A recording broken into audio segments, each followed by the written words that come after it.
Bienvenidas a todas y a todos a este nuevo encuentro de lecturas cruzadas. Hoy en Red nos aliamos con la Embajada de Canadá para conversar sobre la manera en que la poesía puede ser un reflejo de una cosmogonía, de un territorio, de una historia. Estaremos este rato conversando con la poeta canadiense Natasha Canapé, de la comunidad Innu, y el poeta colombiano Hugo Jamioy, de la comunidad Kamensá. Natasha Canapé nació en Pessamit, Quebec, en Canadá. Ella pertenece, como lo decía hace un rato, a la nación Innu. Ella es poeta, es performer, artista visual, ensayista, actriz, y es activista por los derechos indígenas, el medio ambiente y contra la discriminación, el racismo y el colonialismo que ha vivido en carne propia. Con su libro No entres a mi alma con tus zapatos, ganó en 2013 el premio de la Sociedad de Escritores Francófonos de América. Otros de sus libros publicados son Manifiesto Así, Arándanos y Albaricoques, Cuey, mi amigo, y Nanimisuat, Isla del Trueno. Natasha, bienvenida a este espacio y muchas gracias por acompañarnos. Gracias. También está Hugo Jamioy, nos acompaña. Él nació en el Valle de Sibundoy, en Putumayo, Colombia. Es una de las figuras literarias más importantes en el ámbito literario del país. Él es poeta, narrador e investigador de la oralidad y el pensamiento indígena colombiano, con la tradición del pueblo Kamensá, cuyas actividades se centran en la agricultura, la medicina, el tejido y el tallado. Hugo Jamioy ha vinculado el poder de la palabra para hablar también de los derechos fundamentales de los pueblos indígenas. Entre sus libros de poesía encontramos Mi fuego y mi humo, mi tierra y mi sol, No somos gente y Danzantes del viento. Hugo, bienvenido y muchas gracias por este espacio. A ustedes, muchísimas gracias por la invitación. Es una alegría poder hoy compartir con Natasha y establecer este diálogo para que podamos crear en este momento ese cruce de las palabras del pueblo Innu y del pueblo Kamsha al que pertenezco. Es una alegría que desde el norte y el sur podamos compartir esta palabra. Yo pertenezco al pueblo indígena Kamsha, que está ubicado en el Valle de Sibundoy, en el departamento de Putumayo, que es la parte norte de la Amazonía colombiana, pero por razones de que hay que caminar, hoy vivo en el pueblo indígena Arhuaco, al norte de Colombia, donde he sido adoptado como un hijo más de este gran pueblo de una profundidad espiritual muy valiosa. Muchas gracias por este espacio, Natasha, bienvenida para que podamos compartir. Bueno, pues yo quiero arrancar un poco como los poemas de Natasha Canapé y de Hugo Jamioy son de alguna manera un reflejo de sus cosmogonías, de su historia y de sus territorios. Ambos escriben en sus lenguas y a la vez escriben en el caso de Natasha en francés y en el caso de Hugo Jamioy en español. La primera pregunta que yo quisiera hacerles es ¿qué retos del lenguaje aparecen cuando el poema deja de estar en su lengua autóctona? No sé quién de los dos quiera comenzar. Si quieres, arranca Natasha.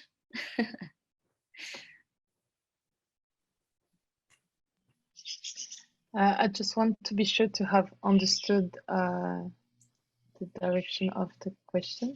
Yeah, sure. Quiero entender bien la dirección de la pregunta. But, yeah. What did you mean by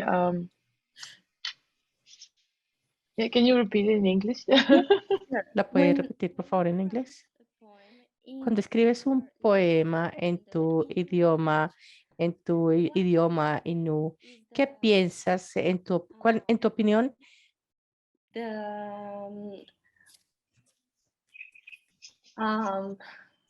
What do you think is the principal problem, ¿Cuál es el problema principal when you start to translate cuando the empieza a poem traducir ese poema French or a francés o a inglés? Yeah, okay, thank you. I understood, but I just wanted to. Entendí, pero quería asegurarme. Ok, bueno, para mí es como, realmente no No, escribo because mucho en Inú porque si bien es mi lengua nativa, la perdí. De hecho, cuando ya estaba muy pequeña, casi cuando ya era una joven, una adolescente, luego ya pude empezar a trabajar para poder hablarla de nuevo and then en los últimos 10 años. I'm sorry, I'm just going to interrupt you just a second, because I'm not pretty La, sure if Hugo is right now, if he has the Hugo no tiene, Yes. Hugo está escuchando la traducción. Hugo, Sí. en la plataforma, en la parte inferior, hay un botón que dice interpretación. Tú puedes hacer clic y elegir español para que se vaya haciendo la traducción simultánea de lo que está diciendo Natasha en inglés. Perfecto, ya lo activé. Estoy probando. Hugo, ¿me puedes escuchar? Yo soy Sandra, la intérprete. ¿Me escuchas? Sí. Perfecto. Entonces, Natasha, can you start again, please? I'm sorry. Natasha podría empezar de nuevo para el beneficio de Hugo. Bueno, les estaba diciendo que Hugo, ¿nos escuchas en la traducción? Sí, sí, estoy escuchando la traducción. Sí. Muchas gracias. Bueno, lo que les estaba diciendo es que para mí, en mi situación, lo que ha pasado es que hablaba Innu cuando yo era una niña y luego perdí la lengua cuando empecé a crecer porque estaba creciendo ya no en mi comunidad, empecé a hablar francés. Y por años y años empecé a hablar inglés y con el tiempo terminé utilizando mi idioma Innu. Entonces, en los últimos 10 años empecé ya a hablarlo de nuevo porque aún lo entendía. Luego, en los últimos años, en estos años recientes, empecé a tratar de escribir mucho más en mi idioma nativo, en Innu. Entonces, en nuevas colecciones que estoy trabajando en este momento, he estado escribiendo más en mi lengua nativa. Cuando ¿cuáles son los problemas que puedo de pronto ver en este momento? Es que las estructuras de los idiomas, de los lenguajes son sumamente diferentes porque el francés, francés tenemos unas raíces lingüísticas en inglés y en francés, pero Innu viene una estructura completamente diferente y la mentalidad es muy diferente y siempre se tratan de comprimir las frases. Entonces, para los verbos se mencionan en diferentes maneras. eh, entonces, lo tenemos aquí. Hay todas diferentes maneras de decir los verbos. Tenemos verbos de acción y tenemos algunos diferentes elementos. Entonces separamos las palabras cuando, entonces los verbos son diferentes si estamos hablando de animales o de rocas, de los diferentes elementos. Entonces, yo puedo decir que no es una traducción entre Innu y los idiomas coloniales, sino casi que es una adaptación de lo que nosotros queremos traducir o transmitir, debo decirlo, de Innu al francés o al inglés. Entonces, las imágenes también son bastante claras en Innu y en ocasiones se pueden volver, no quiero decir algo diferente, pero podría decir que hay, de pronto en francés hay algo de abstracción porque no se puede entender claramente porque uno dice una palabra en Innu y está hablando no solamente de la situación o de la acción, sino de lo que está pasando en torno a la situación. Entonces, no sé, pues como muy una perspectiva del 3D o 6D de la realidad. Entonces, cuando habla uno en francés o en inglés, solamente se habla de la superficie de las cosas. Mientras que en Innu, cuando uno habla de absolutamente todo, todo lo que se relaciona a usted o a la acción que está pasando en este momento. Entonces, esos son los principales problemas que puedo mencionar. La complejidad de los términos imposibles de convertir en estas lenguas, como las llamas tú, coloniales. Hugo, ¿tú qué opinas al respecto? Bueno, encuentro una gran diferencia entre el español y el kamcha, por ejemplo, y creo que es algo a partir de lo cual quiero iniciar esta conversación. Digo que hay una profunda diferencia, una profunda distancia, porque la lengua kamcha es una lengua muy maternal. Es decir, es una lengua supremamente, y a mí me parece que las lenguas indígenas del mundo, me parece que parten como de ese principio, son muy maternales. Y en el caso particular del español, lo podríamos ver como desde una voz mucho más masculina, ¿no? Y ahí yo ya encuentro una profunda diferencia.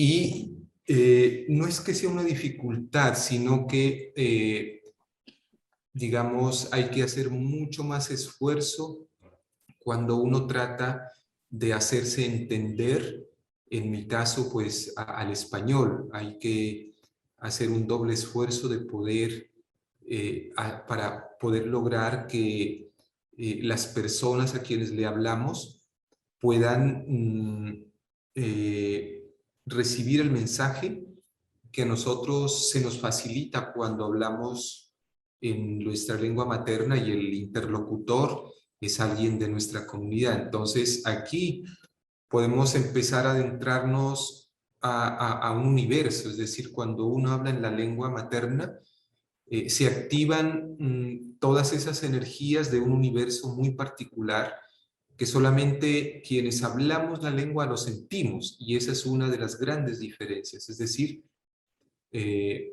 nuestras abuelas nos insisten, ¿no? Dicen, nosotros somos sabedoras, dicen las abuelas.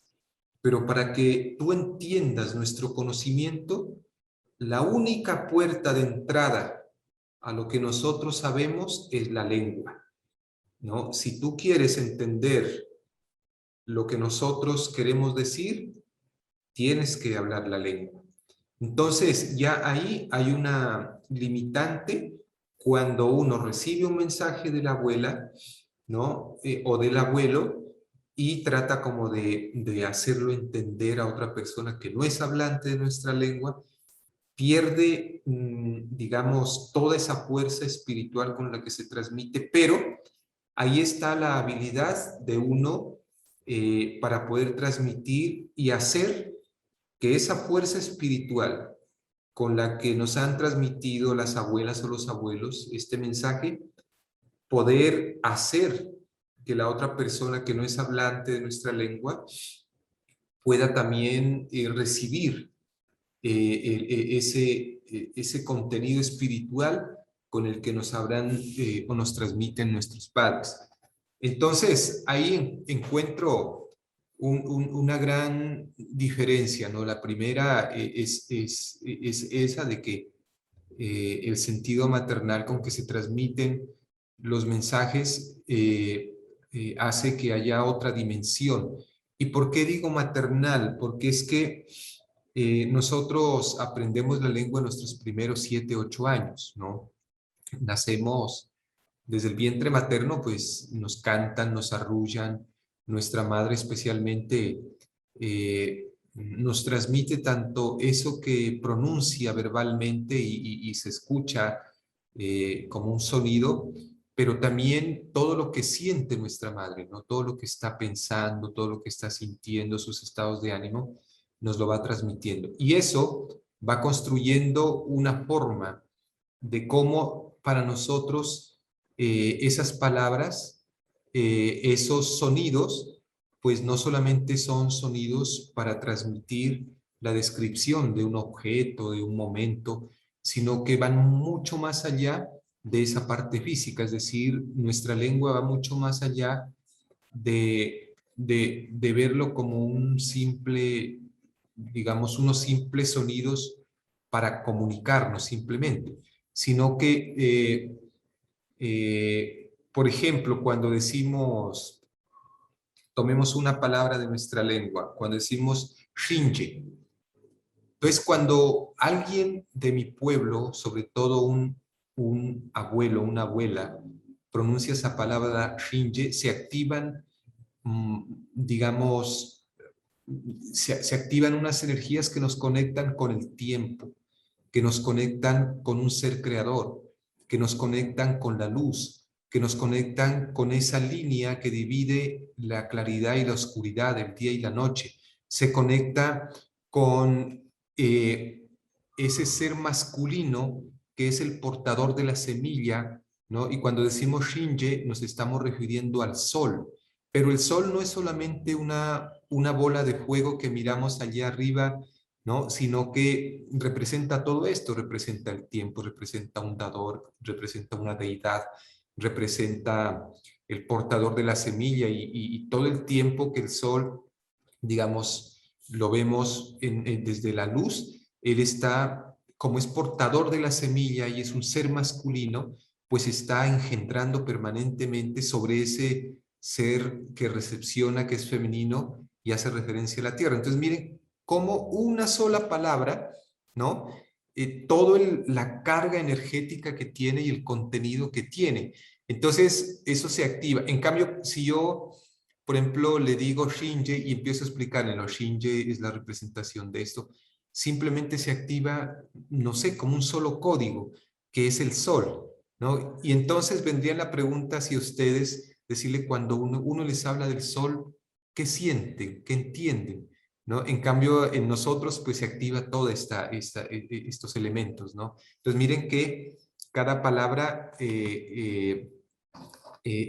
pues tiene ese, digamos, esas líneas que se nos despiertan espiritualmente, pero esto lo logramos experimentar es porque nuestra madre, digamos, las mujeres tienen la capacidad de transmitir todas esas líneas de sentimiento espiritual. Entonces, nadie más que nuestras madres, ese ser femenino, que se encarga de nuestra formación más o menos hasta los 6, 7 años, cuando ya los hombres ya tomamos la mano de nuestro padre y nos dedicamos a las labores ya más de hombre y las niñas continúan con su madre, ¿no? Pero esos primeros años de vida son vitales, ¿no? Para poder saber cuál es la dimensión de nuestra lengua. Entonces, ahí pues empiezo a encontrar una de las primeras diferencias y no es que sea dificultad, sino que es un reto,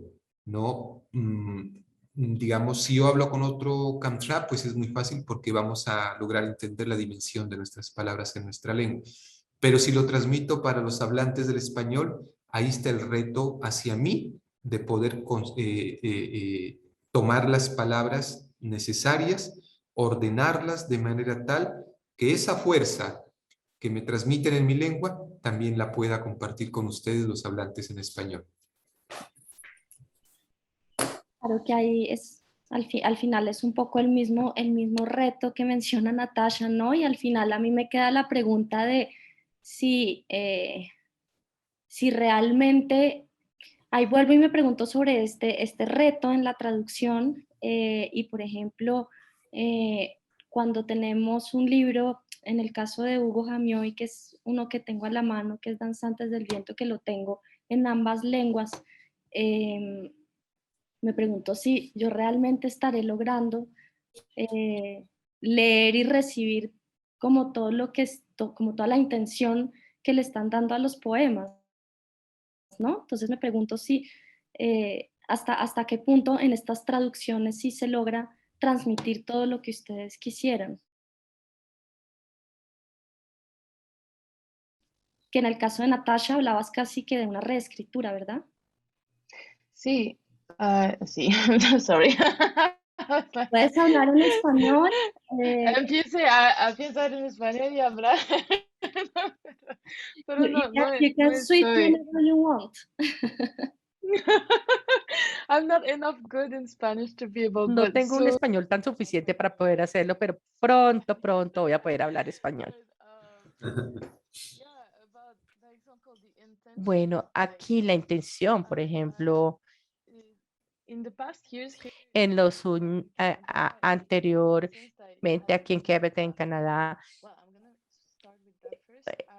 uno puede empezar eh, porque hemos estado traduciendo, haciendo traducciones de artistas, lo hemos traducido de inglés a francés, pero anteriormente se trataba de escribir algunos poemas y prosa al mismo tiempo y traduciendo varias.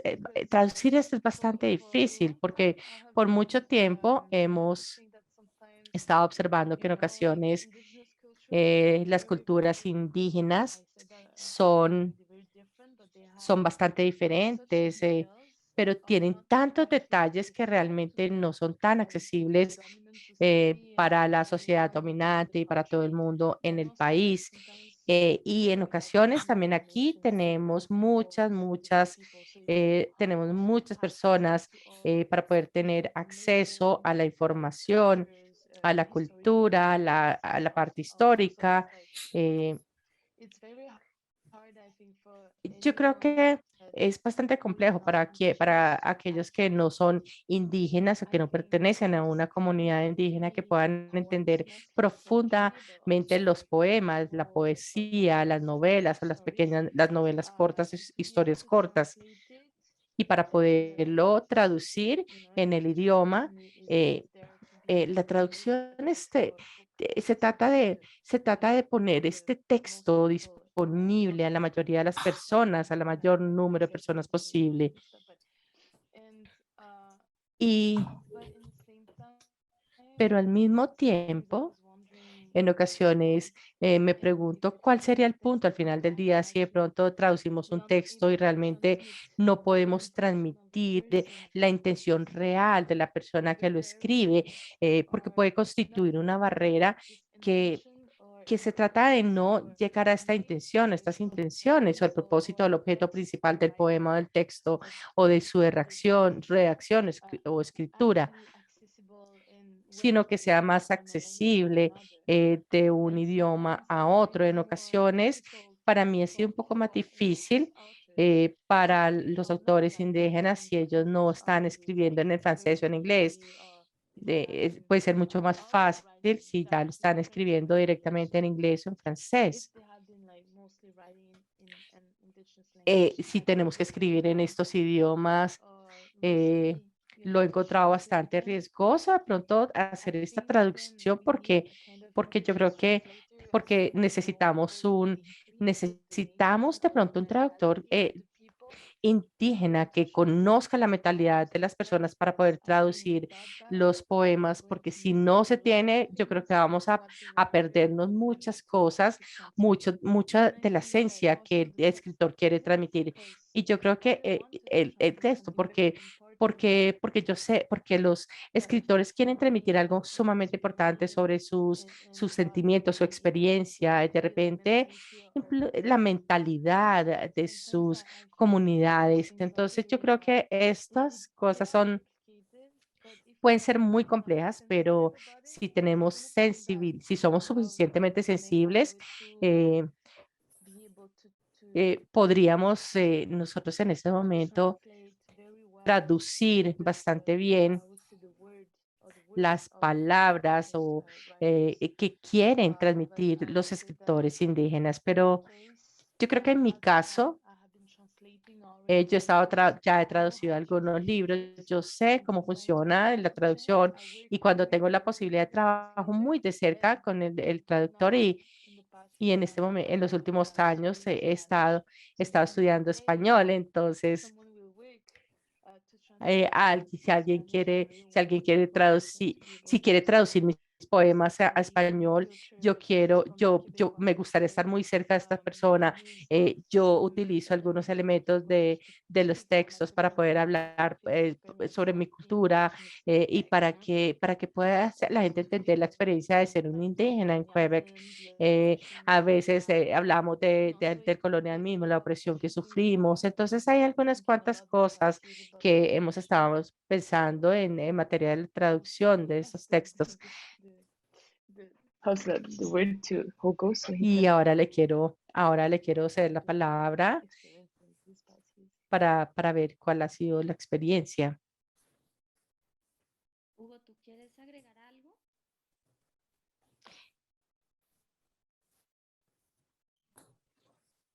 Hola.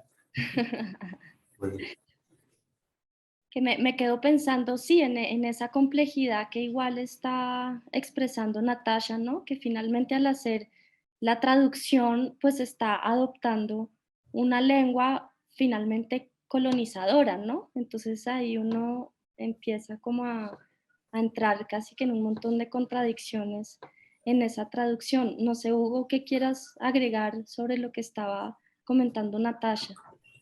bueno, yo creo que coincidimos en que quiero reforzar un poquito lo que decía Natasha, es que hay un doble ejercicio de la escritura, ¿no? Desde ahí partiríamos del hecho de que yo diría hay un doble esfuerzo de inspiración, ¿no? De creación, porque una cosa es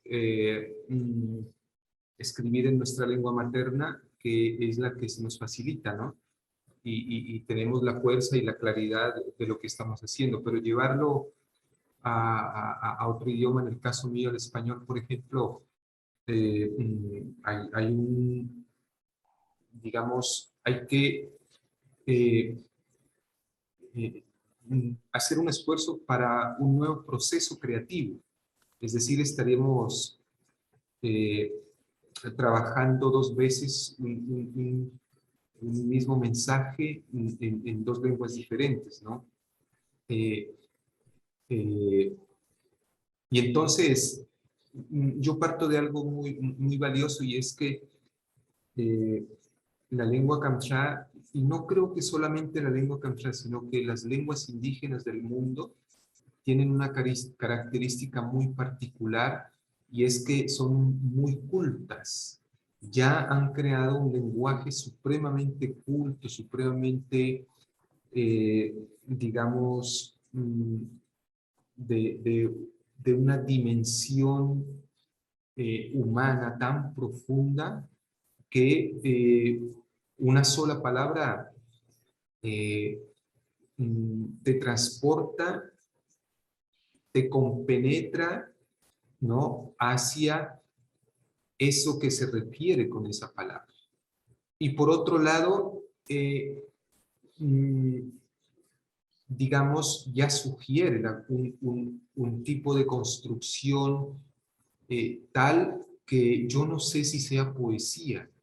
Es decir, empezando porque estamos hablando desde una categorización externa y valdría la pena preguntarse si en mi lengua, por ejemplo, existe la palabra poema y la palabra poesía. No existe, no sé si en la lengua inú también existe o no existe, pero existen equivalentes, ¿no? Pero la palabra como tal, poesía, no existe. La palabra poema tampoco existe, la palabra poeta tampoco existe, ¿no? Y partiendo de ahí, pues adoptamos una identidad externa que tratamos de manera forzosa, tratamos como que de hacer que se encasille lo que nosotros hacemos desde nuestra lengua. Y si hablamos de un equivalente, por ejemplo, en el caso mío, desde mi lengua, yo diría Botamán Villar, ¿no? A lo que desde afuera le llamarían poeta, ¿no? Yo estaría llamándole como un equivalente, no sé si en mi comunidad me vayan a castigar por atreverme a eso, pero es como para entender un poquitico esta ilustración, y podría decir que un botamán villá, que quiere decir el hombre o la mujer, ¿no? De la palabra bonita, ¿no? A eso nos estamos refiriendo cuando decimos botamán villá, ¿no? Estamos hablando de la mujer o del hombre que son guardadores de la palabra bonita. Y ellos se convierten, digamos, como personas que son invitadas dentro de nuestras ceremonias justamente a compartir esa palabra bonita, dependiendo del contexto. Por ejemplo, si es el nacimiento de un niño, hay mujeres y hombres que se especializan en ese lenguaje de bienvenida para el nuevo nacido. Si es ceremonia de bautizo, hay otros que se especializan con sus palabras bonitas para ese momento. Para el desarrollo, cuando la niña tiene su primera menstruación, cuando el hombre también llega a su edad de desarrollo, ¿no? También hay unas mujeres y hombres que tienen esa palabra para hacerle entender, ¿no? Por ejemplo, a la niña cuando tiene su primera menstruación y le explican por qué ese cambio, digamos, hay alguien que se especializa en esa palabra bonita y le hace entender. Cuando está la ceremonia del matrimonio, también hay otras personas de palabra bonita que son llamados para hacerle entender al hombre la dimensión de él como hombre, pero también hacerle entender al hombre la dimensión de la persona que lo va a acompañar como mujer. Y lo mismo ocurre con la mujer.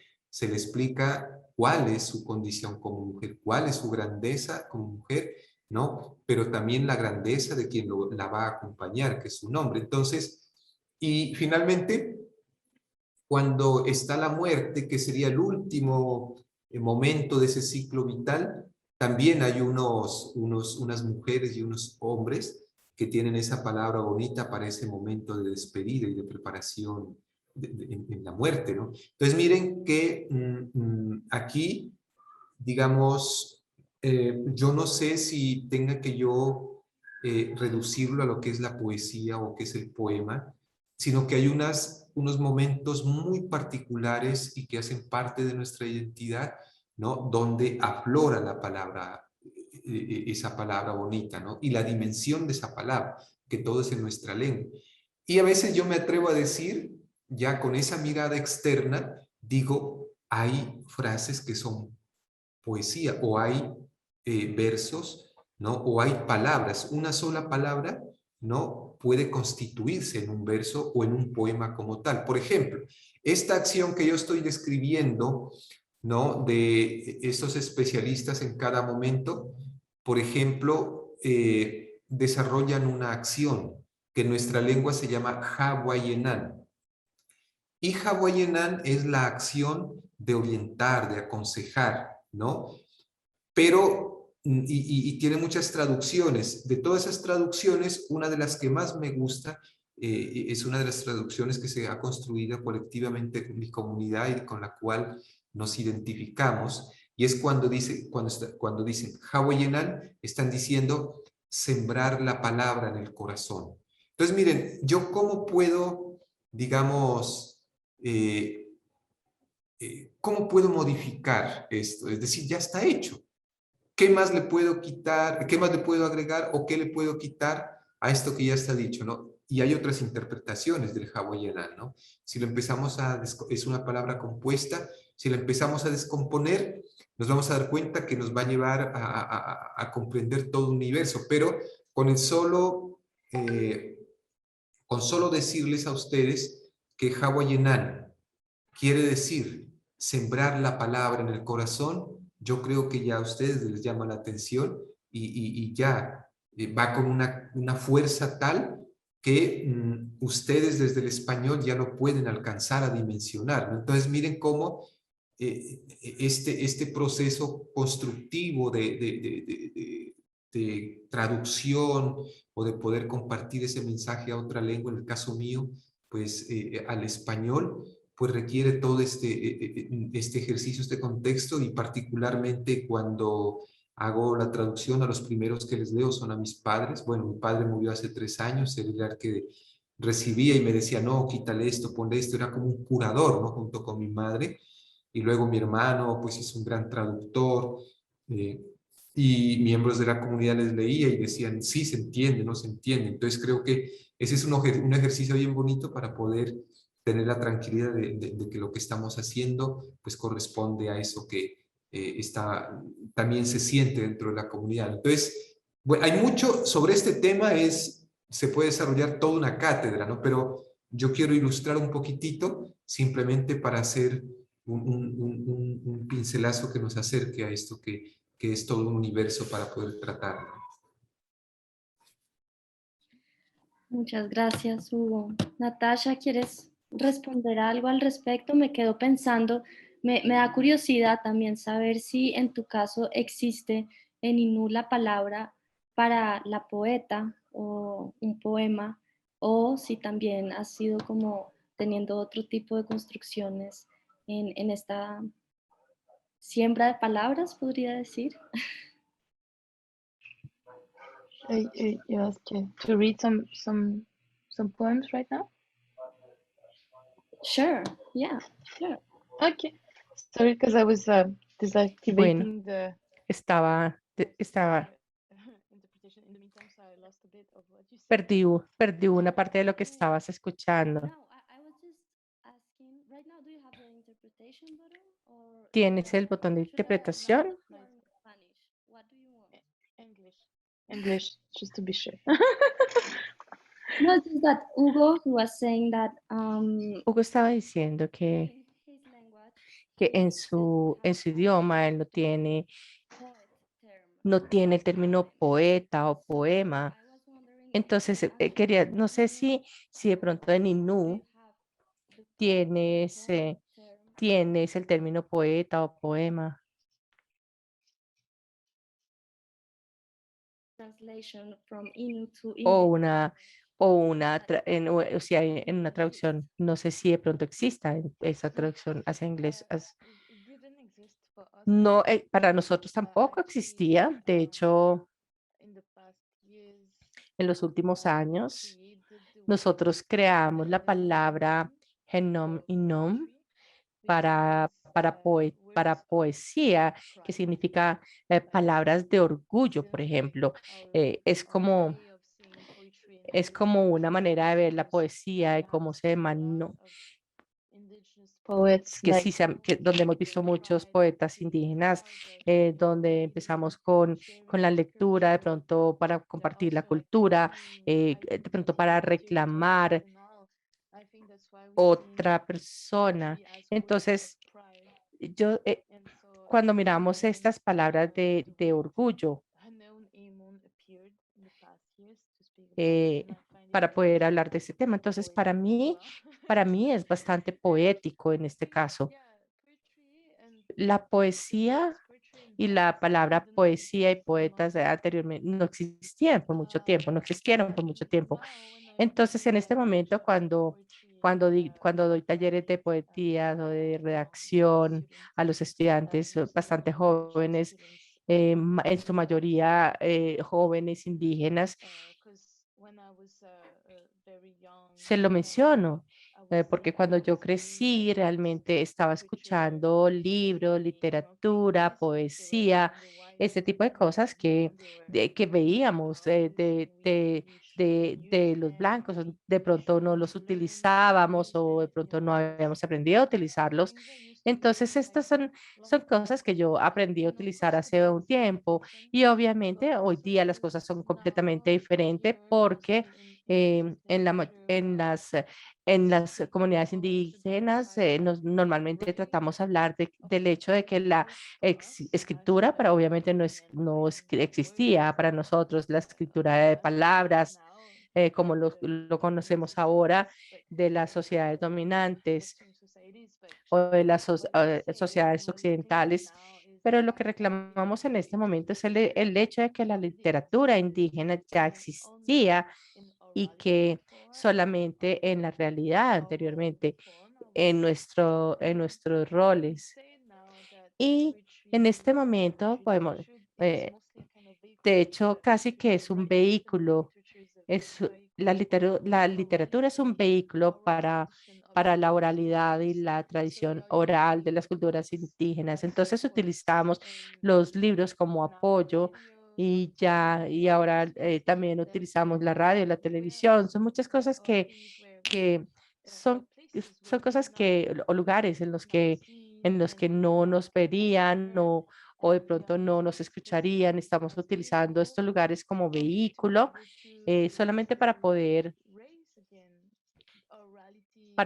aumentar esta realidad y para poder hablar de nuevo sobre nuestras propias culturas, nosotros, que es sumamente importante porque principalmente en Canadá, no sé cómo pasa en los países del sur, pero en Canadá y obviamente en Europa, en América,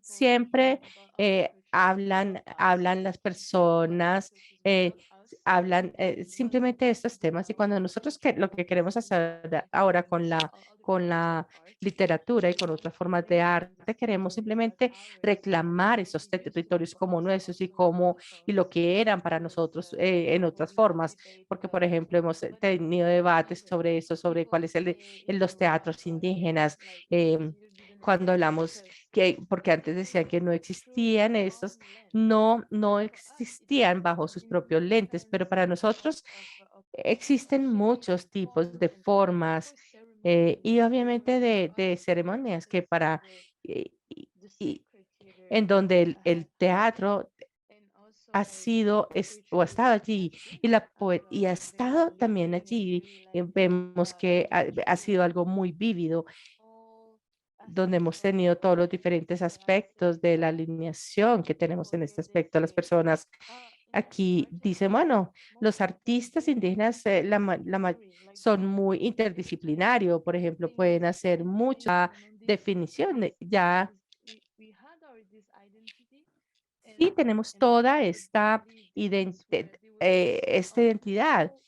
pero, pero creo que ya forman parte de nuestras vidas. Cuando le digo a los estudiantes, le digo, la poesía nos pertenece porque es nuestra visión de estar en el mundo, en el medio ambiente, en la naturaleza. Entonces,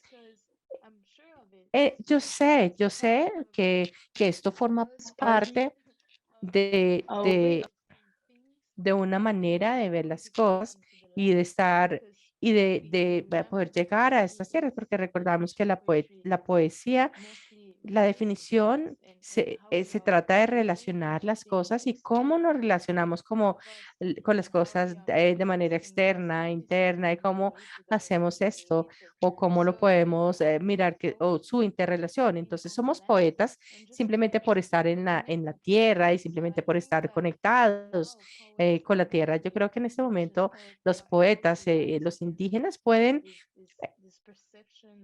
aumentar esta percepción o la manera de concebir. nature. And I think through poetry we are able also Entonces, creo que a través de la poesía podemos hacer que los humanos puedan volver a retomar estas relaciones, no solamente con la naturaleza, sino con todo lo que tenemos alrededor, nuestras propias comunidades indígenas, incluso entre diferentes comunidades que se relacionen con las sociedades principales. Simplemente que era lo que más les quería decir. Sí, nosotros somos artistas y somos interdisciplinarios en este momento porque estamos sobreviviendo aquí para poder volvernos expertos en muchas cosas y se trata de utilizar las herramientas, hacer las herramientas y cómo se puede manejar. Entonces nosotros lo hemos aprendido de los millennials.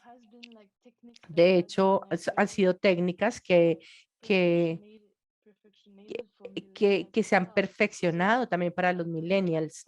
Yo creo que en algún momento lo que pudimos hacer antes de la colonización con nuestras propias manos, lo que pudimos nosotros pensar con nuestras propias mentes, es la real filosofía, el arte real a un nivel bastante alto, una forma de alto nivel de desarrollo. Entonces yo creo que de eso se trata como nómadas y como personas bastante fuertes.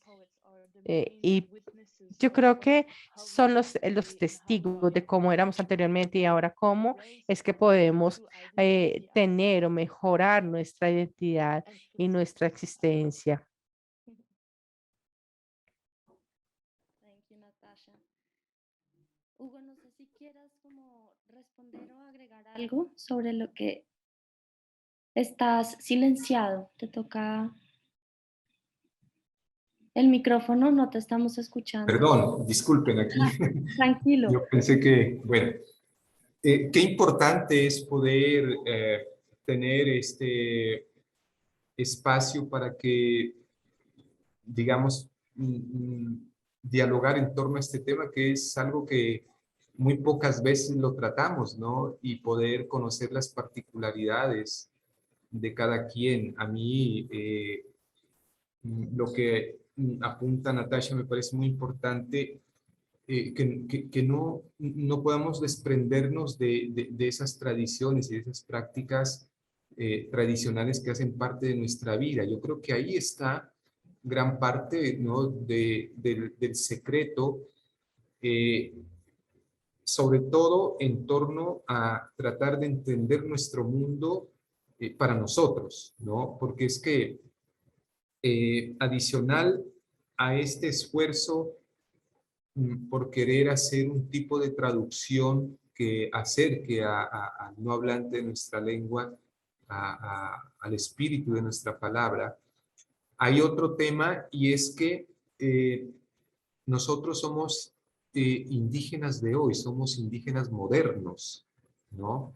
Y esa modernidad nos hace mirar desde otra perspectiva esa palabra antigua, ¿no? Entonces, aquí empezamos nos adentramos a algo que es muy joven, diría yo, respecto a una propuesta que venimos trabajando con algunos escritores en lenguas indígenas de América, y es lo que tiene que ver con la oralitura. Ese tema de la oralitura como una propuesta en la que tratamos de identificarnos y que nos permita poder proponer desde nuestra perspectiva lo que nosotros consideramos que debe llamar la atención hacia los no hablantes, no solamente para escuchar, sino para personas que tienen interés en estudiar nuestros oficios. En este caso, pues alguien querrá vernos como poetas, ¿no? Indígenas. Esa es una forma de llamarnos, ¿no?, los poetas indígenas. ¿Y qué tanto es que nos sintamos cómodos con eso, ¿no? Entonces, este tipo de propuesta de la oralitura nos lleva a pensar que podemos sugerir un tipo de identidad respecto a los que nos dedicamos a este oficio.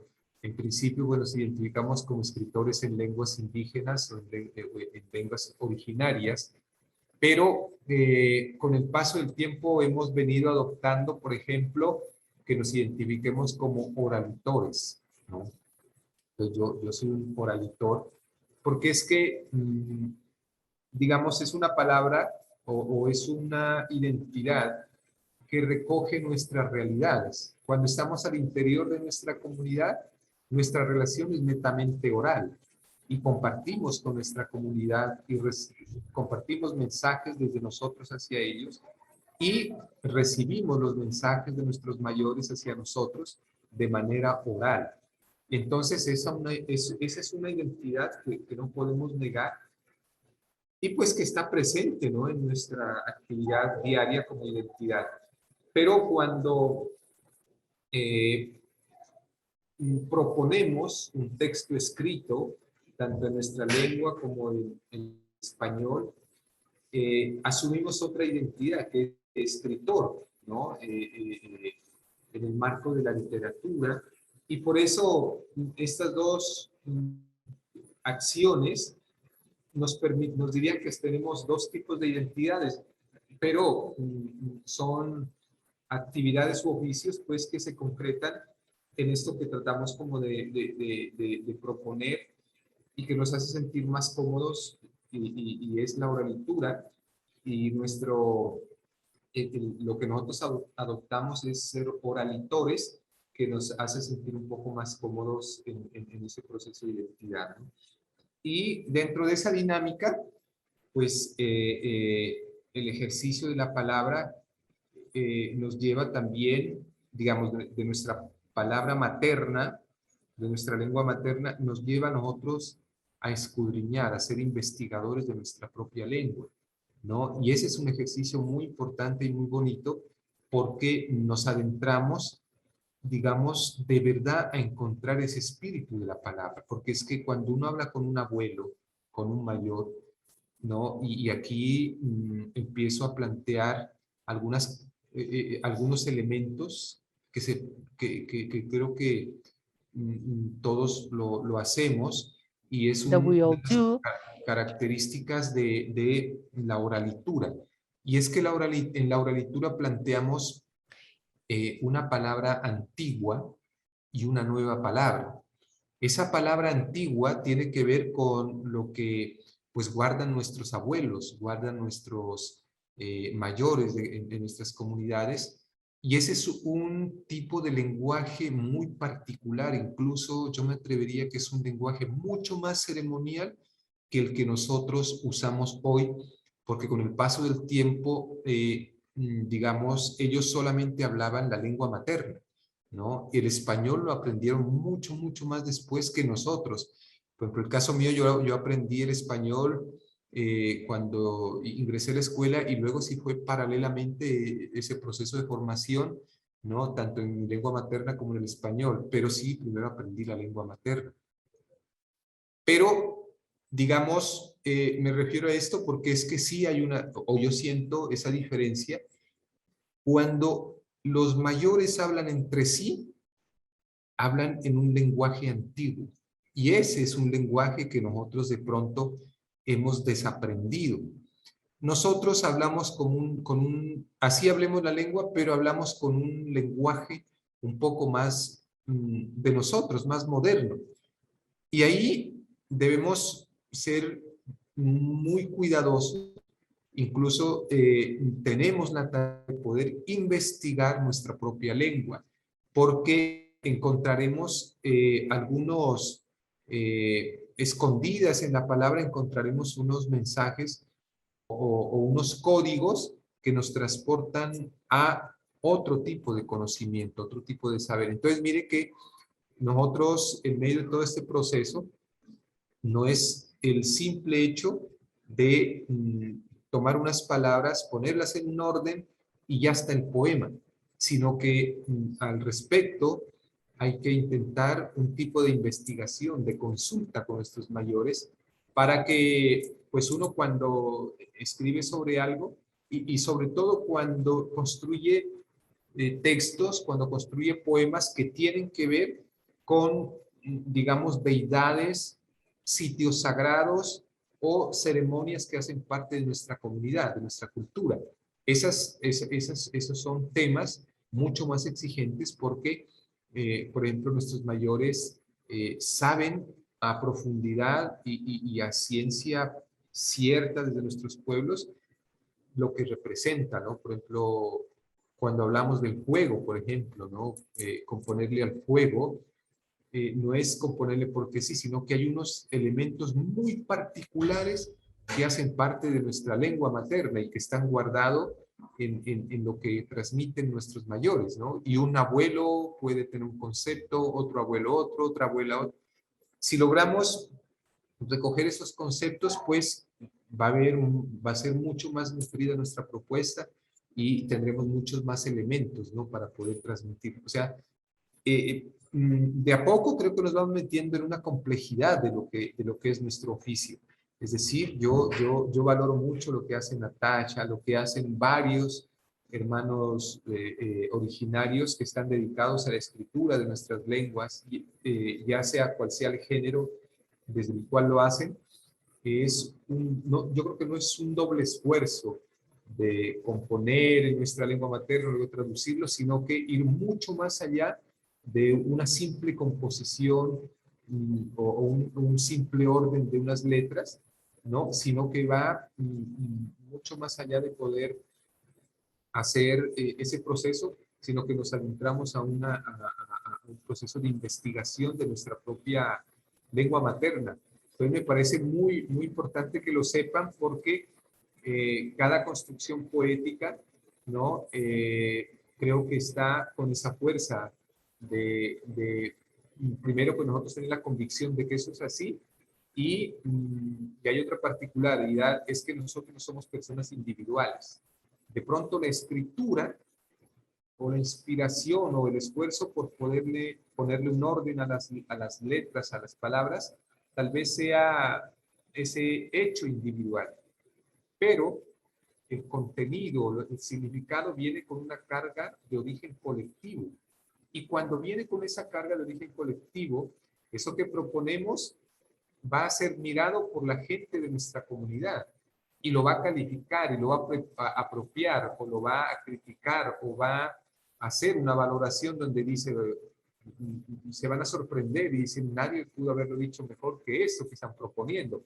O también pueden decir, no está diciendo todo lo que significa, le hace falta algo. Y eso es lo bonito de poder entregárselo a nuestra comunidad, eso que estamos tratando de construir, ¿no? Entonces, mira que estamos ya adentrándonos a cosas muy particulares y quería solamente dejar planteando este tema de la oralitura como un ejercicio de la palabra, ¿no? Planteado desde la palabra antigua y la nueva palabra, que somos nosotros los que estamos tratando de proponer ahora, pero que juntos, unido, ¿no? Entre la palabra antigua y la nueva palabra, tiene que ser esa fuerza que hoy nos permite existir y decir, bueno, aquí estamos desde esa fuerza que nos entregan los abuelos y nosotros esa nueva palabra que finalmente va a convertirse como esa posibilidad de identidad para nuestras generaciones actuales. Sí, que ahí me parece súper importante destacar esta idea de un ejercicio también de hacer memoria, ¿no? De repasar y como finalmente los poemas se vuelven de alguna u otra manera archivos también a la vez, pero que están como en un constante movimiento. Yo no sé, ahí me pregunto, digamos que hasta qué punto ustedes ven en sus comunidades. Hugo, tú hablabas como que en tu caso incluso ya en tu generación hablas tu lengua desde un lugar como mucho más moderno a lo que podrían hablar las abuelas o los abuelos. Yo me pregunto qué tanta apertura hay en sus comunidades en ambos casos de esta evolución y de estos cambios en la lengua y hasta qué punto dentro de esta lengua moderna, por ejemplo, que tú mencionas, Hugo, entran otros lenguajes, ¿no? Como si hay algún tipo de influencia, por ejemplo, del español o en el caso de Natasha del francés o del inglés y hasta qué punto se deja permear o no esa lengua. No sé si quieras empezar, Natasha, respondiendo.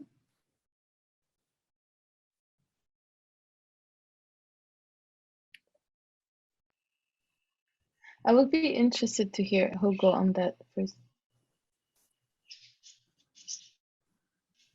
You what? I'm sorry. I didn't. Sorry. I said I would be interested to hear Hugo on that first. On that question first. It's for you, Natasha. Your turn. Okay, sorry.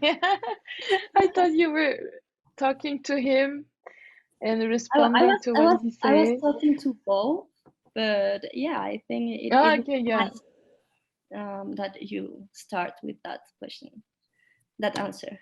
Okay. Can you just retell the question? Sorry. ¿Me podrías, por favor, repetir la pregunta? Porque es que no estaba, me perdí por un momento. No, I was De hecho, talking a little bit about yo hablaba un poco sobre estas nuevas formas del lenguaje, por ejemplo, en el caso de Hugo, en los que él decía que ahora él habla en una suerte de forma moderna,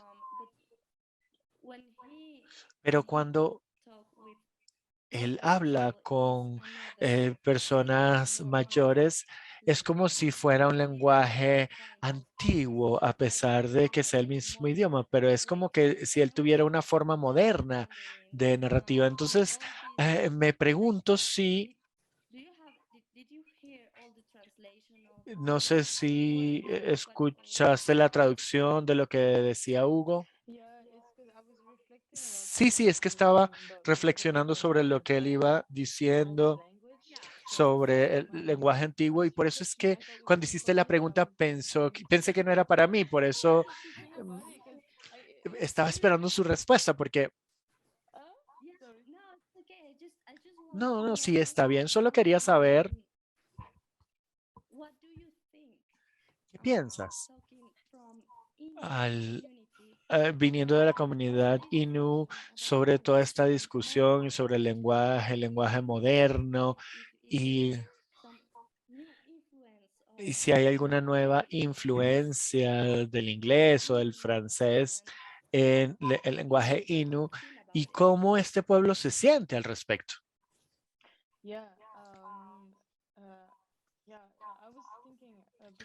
De hecho, yo pensaba antes de responder directamente a esta pregunta, yo quisiera comenzar diciendo que lo que estoy escuchando obviamente nos resulta claro que si hablamos como una variante moderno Innu, que es muy distinto al antiguo, y el hecho de que cuando hablamos con los ancianos es un Innu más complejo que los jóvenes manejan ahora, pero sé que hay de los pocos ancianos que siguen con vida y que conocen todas estas formas de Innu y que se llamaba Norshin Imu, es el idioma de, de adentro, pero digamos que también lo solían llamar, disculpen, se está cortando. Y bueno, hay algunas naciones en Quebec que hablan distintos idiomas y todos tenemos vinculaciones lingüísticas, pero seguimos cercanos de cierta forma y podemos entender un poco de los otros, pero digamos que ha pasado un milenio desde que fuimos la misma tribu y nos separamos y seguimos en nuestras propias direcciones, en la tierra y demás. Y obviamente empezamos a hablar distintos idiomas y hoy en día nos hemos distanciado, pero el Najmi Yunu era el idioma en que era muy profundo en, y estaba muy arraigado en el medio del territorio de Quebec. Y escuché que hay un himno mucho más antiguo que a pesar de que se relaciona con con Naskapi y con Shnappi, solían hablar en un principio el mismo idioma y que decían que venía de este idioma común. Pero lo que yo veo es tres tipos de niveles, el antiguo y el moderno.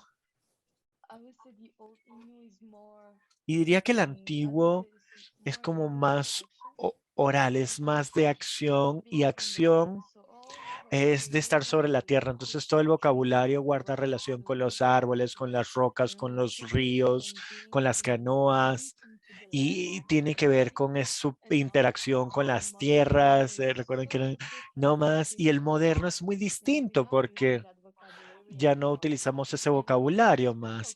Y es muy especial porque ese vocabulario solía ser todo el idioma y ahora es como, no sé, ha cambiado tanto desde que ya no nos movemos y nos hemos visto forzados a estar en estas poblaciones o villas y ya dejamos de transitar las tierras por décadas. Así que la lengua no ha cambiado muchísimo, pero todavía quedan muchas formas de hablar, expresiones que provienen de la tierra y de esta condición nómada que se usaban antes. Y el lenguaje moderno ha sido básicamente una gran traducción de la vida en las poblaciones de hoy, en los asentamientos. Y obviamente también hay palabras que vienen del francés y se utilizan cosas abstractas del francés que terminaron siendo adoptadas por el Innu, pero que son cosas que utilizan en su vida cotidiana. Y cuando pienso al respecto, me alegra todavía hablar Innu, pero cuando lo analizo, es como si hubiéramos perdido mucho del lenguaje antiguo que deberíamos estar usando ahora si no nos hubieran forzado a estar en reservas, como se llaman ahora. Pero cuando yo escribo poesía, puedo retomar el Innu, puedo retomar al origen de donde vengo, de la tierra. Y si escribo en Innu es como retomar esta parte de la tierra, esta percepción de estar en la tierra y mi vocabulario ya veo que va cambiando desde allí. Es como una forma de retomar este lenguaje antiguo, a pesar de que no lo conozco, es como si pudiera utilizar las mismas definiciones sin exactamente saber lo que es, cómo se solía decir en el Innu antiguo. Así que hoy es como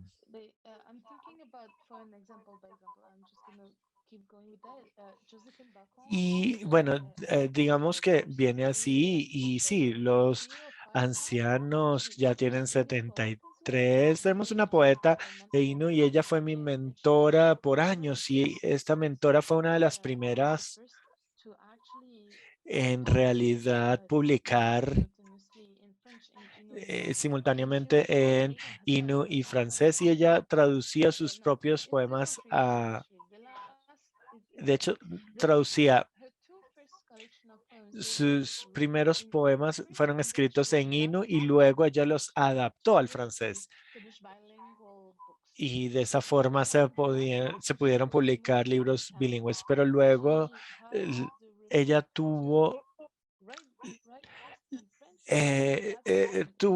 empezó a escribir primero en francés y luego traducirlo a Innu. Y esto fue un proceso bien interesante en cuanto a su trabajo y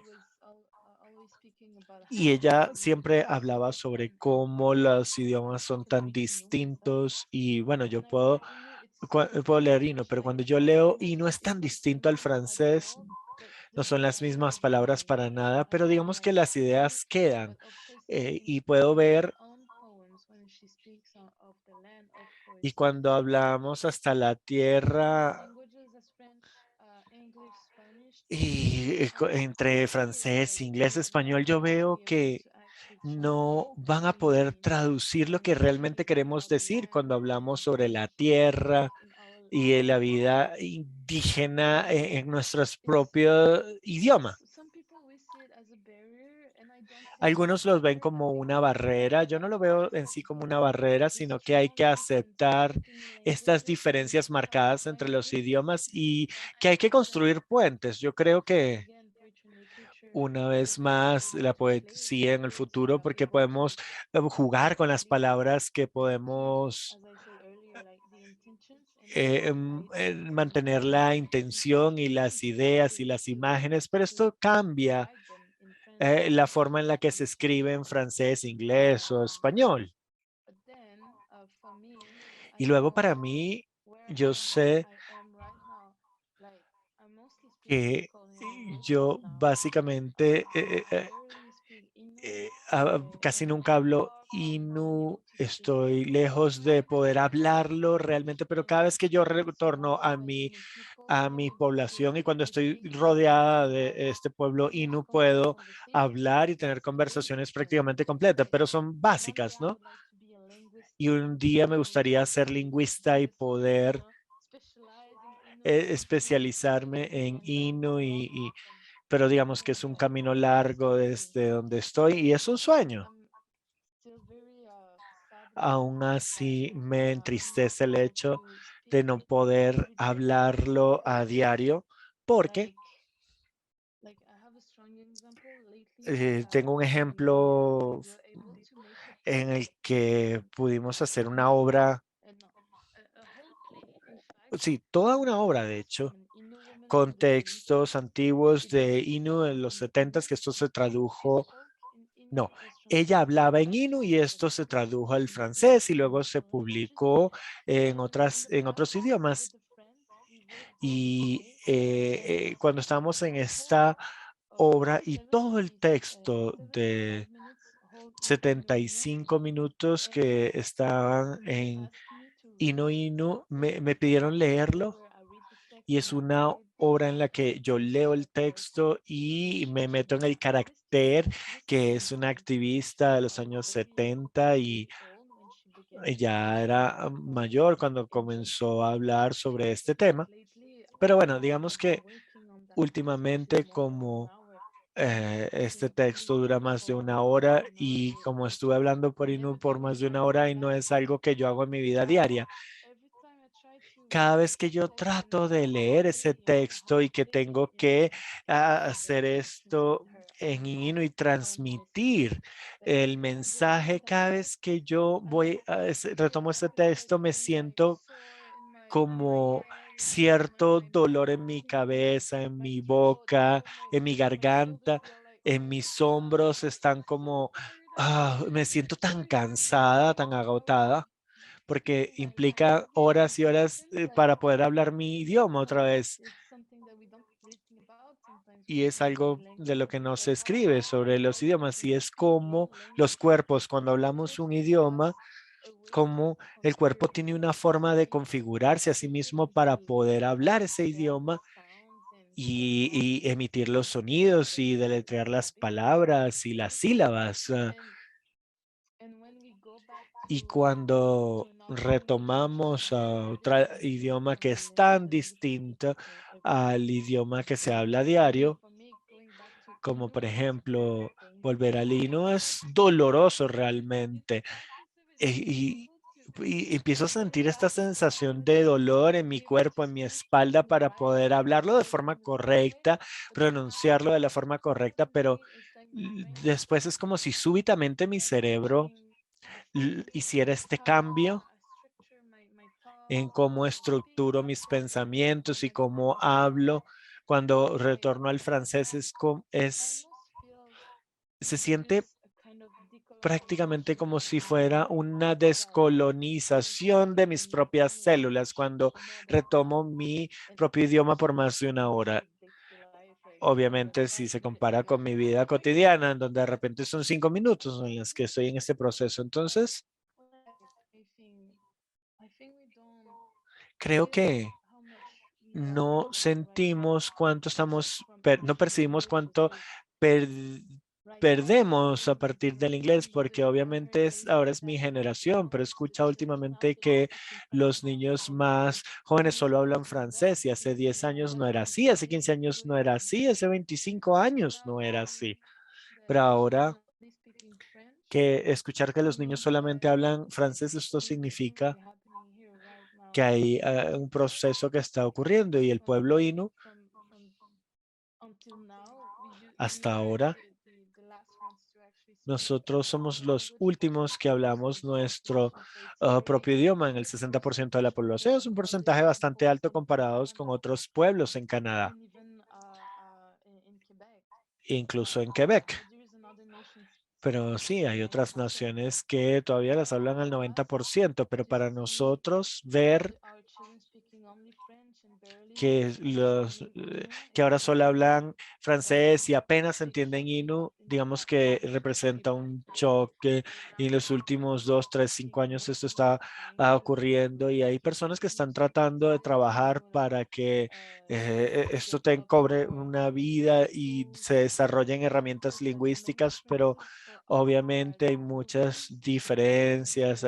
Tenemos películas, series de TV, televisión, todas las noticias, todo eso se cubre en francés, y de hecho yo veo que escribir o hablar en Innu lo puedo hacer, pero cuando vemos a los más jóvenes, ellos no pueden hacer este trabajo porque sé que ahora se siente esto como una emergencia, y tengo mi responsabilidad como poeta y escritora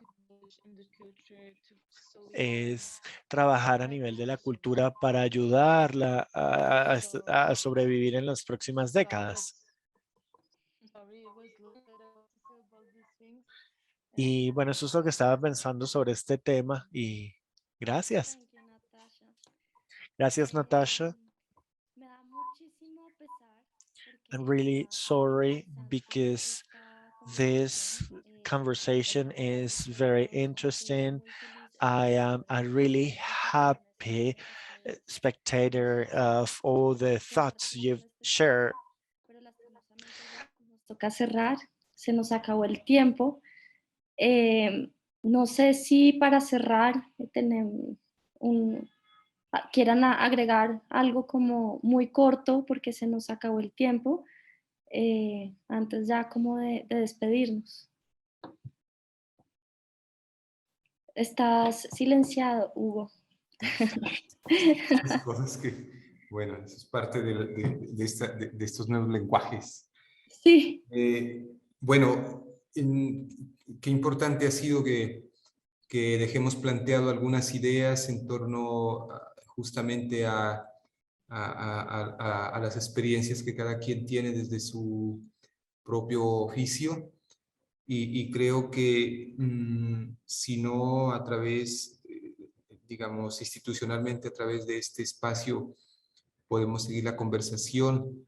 Yo sí personalmente invito a Natasha que sigamos conversando, porque estos son temas muy trascendentales. Por ejemplo, lo que plantea respecto al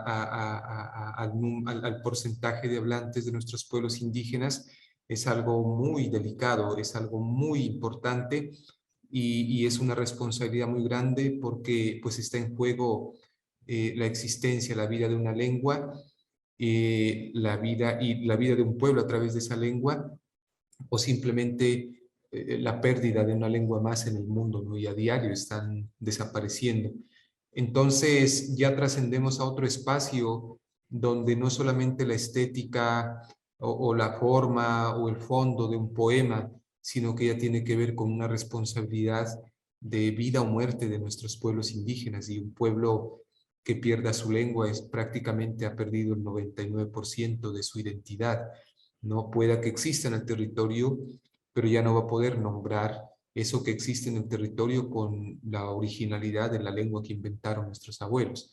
Es decir, ya trascendemos a tratar un tema mucho más delicado, mucho más político, porque no vamos a hablar solamente de poesía o los géneros literarios que hemos adoptado para hacer nuestro aporte desde el oficio que asumimos, sino que ya tiene que ver justamente con las estrategias que vamos a desarrollar en torno a que se fortalezcan nuestras lenguas originarias, ¿no? Reivindicarlas, fortalecerlas, y frente a esto pues hay que desarrollar toda una propuesta donde los estados tienen mucho que ver respecto a estos procesos, ¿no? Y lógicamente esta dinámica de colonizarnos pues justamente ha sido uno de los objetivos, ¿no? Hacer que olvidemos nuestras lenguas. Pero bueno, afortunadamente estamos aquí, y desde nuestro oficio, desde la poesía, yo creo que podemos hacer un buen aporte para poder superar esta difícil situación de la desaparición de nuestras lenguas. Yo quiero agradecerles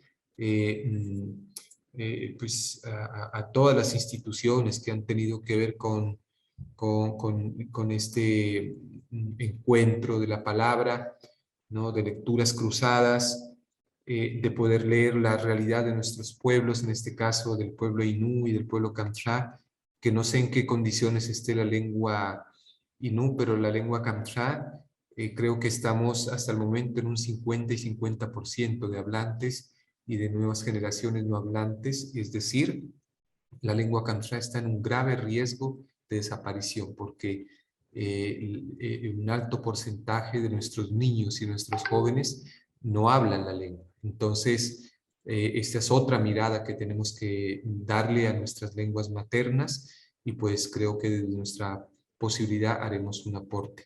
Muchísimas gracias por la invitación y Natasha, una alegría conocerle. Ojalá algún día pueda conocer su poesía y bueno, ya hemos iniciado el camino y reiterar, ¿no? Que tenemos que hacer el esfuerzo por unir nuestros pueblos. Julia, muchas gracias por orientar este momento y bueno, seguiremos en conversación a las instituciones pues, que han hecho posible esto. Un abrazo y muchísimas gracias por la invitación. Muchas gracias, Hugo. Natasha, muchísimas gracias. Muchísimas gracias también. I'm very happy to have been here today. Sí, estoy muy contenta de estar aquí, Hugo. Ha sido un placer conocerte y de haber tenido esta conversación tan maravillosa. Y me gustaría estar en Colombia y podernos encontrar. Bienvenida. Bienvenida, ya quedamos en contacto y bueno, ya estaremos esperándoles. Aquí fundamos una biblioteca y una casa de la memoria donde estamos desarrollando diferentes trabajos. Uno, procesos de formación con nuestros niños y jóvenes en escrituras creativas, aprovechando las habilidades del dibujo con nuestros jóvenes. Entonces estamos trabajando todo el tema de ilustración porque tenemos un reto de generar contenidos, pero que esos contenidos nazcan desde nuestras comunidades, ¿no? Entonces la idea es no solamente en los libros poder escribir nuestros relatos y que nuestros jóvenes sean los ilustradores, sino también en el tema de la memoria hemos capacitado un equipo de jóvenes en comunicaciones y nunca habían manipulado una cámara fotográfica y ya lo están haciendo y ellos están registrando la palabra de los abuelos como un proceso de generar un contenido en esta casa de la memoria. Así que aquí hay tarea, aquí hay trabajo y bienvenida, Natasha. Aquí habrá un lugar donde poder compartir, pero también ponerla a trabajar, ¿no? Así que bienvenida. Sí, sí, gracias. Biblored. 20 años dándole un giro a tu historia.